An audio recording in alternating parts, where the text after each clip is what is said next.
Dans la vidéo qui suit, nous allons approfondir nos connaissances à propos des variables dépendantes et indépendantes. Sur un graphique, on associe souvent à l'axe des X les variables indépendantes et à l'axe des Y les variables dépendantes. Donc on pourrait dire par exemple le salaire selon le nombre d'heures travaillées. Ici, on verrait que le salaire dépend du nombre d'heures travaillées. Donc, la variable dépendante sera le salaire et la variable indépendante le nombre d'heures travaillées. Donc, on aurait ici le salaire et le nombre d'heures travaillées qui seraient nos deux variables. Le salaire étant la variable dépendante.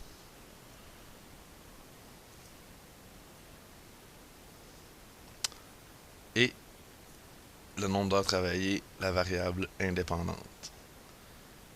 Car le temps s'écoule indépendamment du fait que les gens aient un salaire qui lui soit rattaché. Donc ici, on voit bien que dans ce contexte-ci, le salaire dépend du nombre d'heures travaillées. Quelqu'un qui fait 15$ de l'heure va faire plus d'argent s'il fait 40 heures par semaine que s'il en fait 25. Pour donner un autre exemple, on pourrait dire par exemple la distance parcourue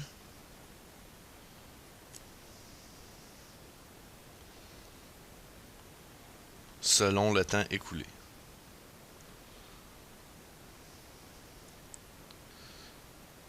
Donc on peut voir ici que c'est un exemple un peu similaire. On a nos deux variables qui sont la distance parcourue ainsi que le temps écoulé. Donc la distance dépend du temps. Si on prend une voiture, on roule à 100 km à l'heure. On va parcourir une plus grande distance si on roule 2 heures que seulement qu'une. Donc, la variable dépendante ici est la distance parcourue, puis la variable indépendante est encore une fois le temps.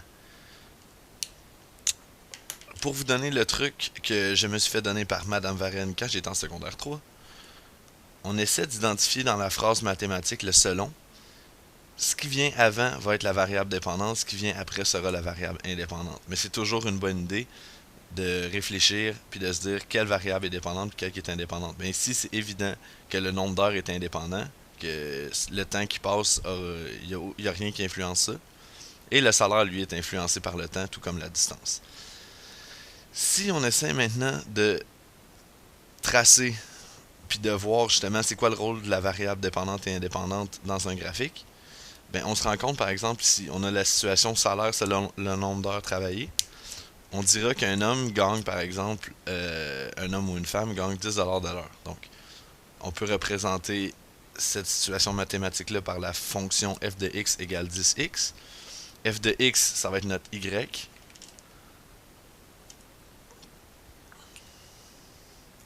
Donc, maintenant, on peut construire notre table de valeurs qui va nous permettre de tracer le graphique efficacement.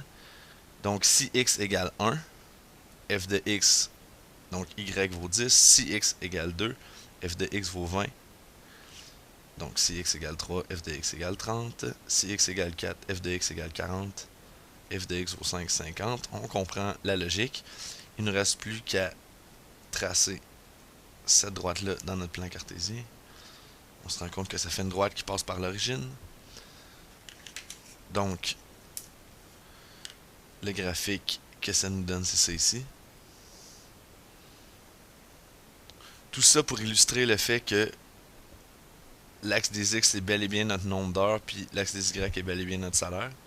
Donc, la plupart du temps, les heures vont être sur l'axe des X. Voilà ce qui fait le tour des variables dépendantes et indépendantes.